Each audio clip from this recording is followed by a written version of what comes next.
It's back to school for Alberta students, and it's still a big political story in the province. To discuss this and more is our legislative reporter and the Alberta correspondent for the National Post, Tyler Dawson. Tyler, thank you so much for joining me today. My pleasure. The province announced that $262 million in federal funding will be distributed to support Alberta's back to school plan. Tyler, tell us more about the announcement. Yeah, so this is the money that the federal government had promised to the provinces. So there's a chunk of cash going to every province in the country, education being a provincial responsibility, but the feds have decided to chip in. So Alberta's chunk is worth about 262, 263 million, give or take. So what the province announced on Wednesday is what that money is going to go towards. Now, about $250 million is going to go to individual school boards and districts, and they can use that for a variety of things. That might be more support for special needs students, that might be more PPE, that might be more staff generally. So they're really leaving those decisions up to school boards. Now, as you may have followed with the math there's a missing 12 or $13 million there. The government is keeping that money in reserve in case there are school boards that see, a really large influx of students or need some other support, and then that money will go to them. And I was just looking a moment ago and pulled up the numbers, and the Lethbridge School District is going to get $4.1 million, and Medicine Hat is going to get $2.6 million. So, that's considerably less than somewhere like Calgary, which I think is getting about 44 million. But that's basically what the government is doing with this chunk of change. And that's been a big political controversy for about the past week or so. Speaking about back to school announcements, this past weekend, Deena Hinshaw made an announcement regarding social distancing in classrooms, and it ruffled some feathers. She said that there was some confusion, though, and that she needed to clarify. Yeah, that's right. So on Saturday, she signed this sort of health order that seemed to say there won't need to be physical distancing in schools. Now, as I'm sure many parents know, the deadline for deciding whether or not your kid is going back to school has, I think, almost everywhere, if not everywhere, passed. So parents have already made their decisions. And then when Deena Hinshaw when this order came out, people thought, "Oh my goodness, I've already made this decision. I thought physical distancing was going to be a thing," and so on. But the order is actually very, very specific. So physical distancing will need to be maintained in schools. The sort of exception to this is when class is happening, students are seated at desks, ideally not facing each other. So that's really what this was meant to clarify, was whether or not there are circumstances in which, if you've students at desks who can't be 2 meters apart, how does that work? So yeah, Hinshaw sort of walked that back on Monday. Well, I shouldn't say that. She didn't walk it back. She apologized for the lack of clarity on Monday, saying that, it was her fault for putting this out so close to the start of school, should have communicated it earlier, so on and so forth. And so, as you can see, there's just been a lot of drama about this. The NDP didn't get in too much on the criticism of Hinshaw, but they certainly have been attacking the government pretty much nonstop for the disbursement of this money, saying they waited too long and things like that. And just this week as well, Premier Kenney saying that he thinks some infections in school are going to be inevitable. Totally honest thing to say, most likely, but another thing that's going to be seized upon for sure on an abnormal year and an abnormal back to school, that's for sure. Absolutely. And I'd like to see how those teachers are going to try to keep the kids spaced out like that, too, like facing forward. It seems challenging in the classroom. Absolutely. And now turning our attention from students to Alberta's growing senior population, the province announced plans to create more continuing care spaces. Where are they planning to implement this? Yeah, so the details on this are a little bit foggy. The government came out on Tuesday, I think it would have been, with this announcement. There are currently 27,000 continuing care beds across Alberta, and that includes private facilities, public facilities. So this is going to create some sort of indeterminate extra number. It's not clear how many more at this point. And the thing to note about it is it's not capital costs. So they're not saying to a continuing care facility, build a new wing, we'll give you money for that. It's basically looking at facilities that might have the capacity to add a few more beds. So this is funding for more beds, not for more space to put beds in. And they released a list as well, allocating to, I believe it's the 30 communities that are most in need of more space. And I believe Lethbridge was one of those. Again, a little bit of an odd announcement, just, a little light on details. But the government's also had a rough ride of things with the back to school. So this could have been, if you're being ungenerous, you could say this was an attempt to change the channel. But certainly throughout the pandemic for the last several years, continuing care space has been a huge issue, not just in Alberta, but across the entire country. Yeah, 100%. And I think because they're looking at the growing age of the Alberta population, the seniors population growing and growing, right? That's right. So, turning our gears elsewhere, there have been billboards put up in Edmonton and Ottawa saying Alberta should join the United States. I guess this shows that the separation drama is still going on in the background, Tyler? Yeah, I would say so. I mean, I think we talked about separatists, a lot over the past year, and like so many other politics stories and so many other aspects of our lives, the pandemic has, in large part put a stop to that. So, but people will remember the Wexit movement, and the fellow behind that has put these billboards up saying Alberta should become the 51st state.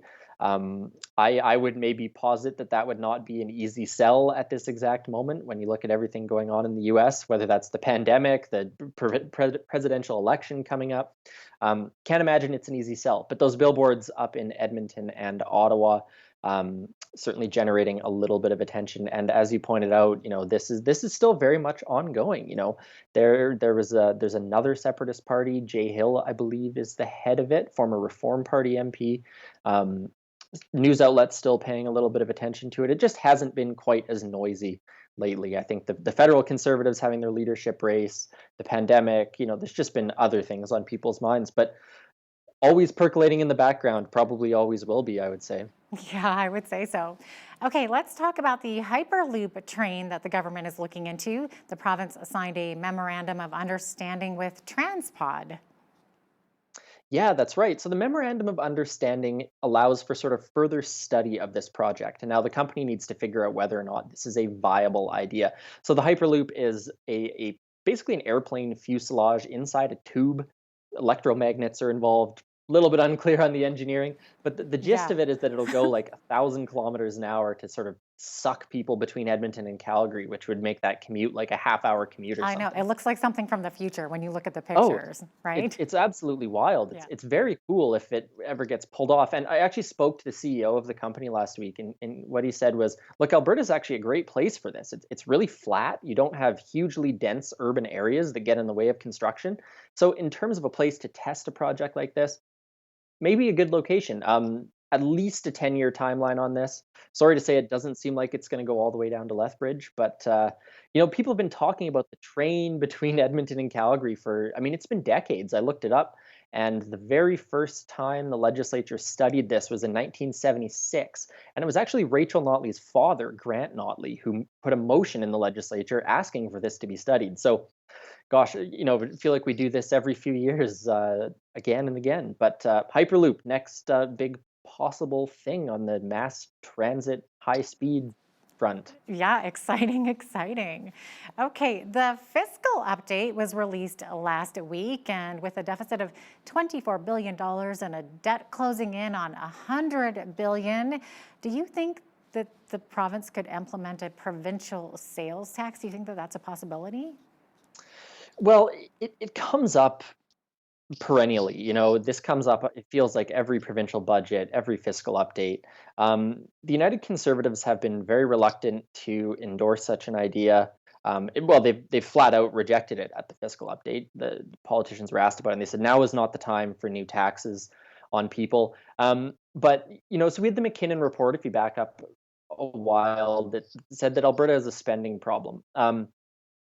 Let's accept that's true for sure. But I mean, I think certainly what the UCP is looking at right now, what the NDP has identified is that there's maybe also a revenue problem. That's well known too when the government is so heavily dependent on resource revenues. So the tool that many people suddenly point to is a PST. Could it happen? I suppose it could. I think the UCP needs to figure out something, especially depending how long the pandemic goes on for. And when you look at the size of the debt, the unemployment rate in double digits at the moment, certainly they're going to have to consider various options. Do I think they're going to consider a PST? I mean, I've heard no indication of that. That doesn't mean they won't, but it's a toxic thing in Alberta compared to other parts of the country. So it would be, it would be a very, very big step, I think, for the UCP to suddenly say, "Oh gosh, this is bad enough that we need to bring in a PST." That would be a tough political sell, I think. It would be, yeah, they wouldn't exactly be everybody's favorite. No. All right, so the Alberta Party deferred its leadership contest this week. What can you tell us about that, Tyler? Yeah, so another just a little nugget of Alberta politics news in there. The Alberta Party, former Edmonton Mayor Stephen Mandel was their leader during the last election. He lost. They don't have any members of the legislature at the moment. So they had a Zoom convention, I guess you might say. And basically, they've just kicked some of these decisions down the road. I mean, they've got a few years till the next election. I think 2023 maybe is when it ought to be. And hard as the federal Conservatives figured out pretty hard to run a leadership contest at the moment. So they've just sort of set that one aside. But it never hurts to remember that there are a handful of other parties in Alberta that are still sort of doing things in the background, even if they're not super prominent, even if they don't have seats in the legislature. Along with Saskatchewan, our province turned 115 years old on September the 1st, and Kenny designated it as Alberta Day. Do you think that we'll be able to get a day off next year? It would be so nice. I mean, logistically, it's maybe a problem because it's so close to Labor Day. But I mean, who would turn down an extra day off? So if the premier is watching, I think we can all agree that it should be a stat holiday. Yeah, 115 years, Alberta and Saskatchewan. So I was going to say it doesn't feel like that long, but I mean, what a silly thing. I wasn't there, so Yeah, it really doesn't look more than 100 at all. yeah, looking great for 150. Yeah. And then, of course, Kenny offered up Alberta as a home for the Sir John A MacDonald statue that was vandalized over the weekend in Montreal. Do you think that it would be safe here, though? Well, probably not. I mean, these things, the statue thing is, we've had a few items come up today that, it's just keeps happening over and over. And this is another one of them. I mean, that statue of Sir John A. MacDonald actually had its head cut off in the 90s by Quebec sovereigntists. There have been statues pulled down all over the world. There's all kinds of debates going on about the appropriateness of statues to historical figures with controversial records and beliefs. Would the statue be more safe here? I mean, maybe. He offered up the legislature grounds for it, I think was his offer, which is, I mean, that's probably objectively a more safe location than, say, if they plonk it down in, Edmonton's Churchill Square or something. But, Montreal has committed more or less to putting it back up. The premier of Quebec has said it should go back up. The Montreal mayor has said it's going to be restored. So, Kenny made the offer, but I don't see the acceptance of that rolling in anytime soon, I've got to say. Right. And with that, Tyler, we are out of time, unfortunately. Alberta correspondent for the National Post and our legislative reporter, Tyler Dawson. Thank you so much for your time today. It's been a pleasure. Thanks so much.